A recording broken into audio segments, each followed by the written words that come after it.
Hello everyone, welcome to Fresa Technologies YouTube channel. In this video, we are going to see the steps to add standard charges using a charge template in the Fresa application. Initially, we have to log into the Fresa application.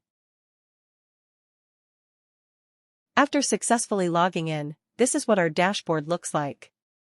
Navigate to the respective job. Go to the Costing tab and click the Get Job Charge button. In the Get Charge screen, select the type as Charge Template. Then choose the respective template from the drop-down list. Select the required charges and click the Submit button. The charges are now successfully added to the job page.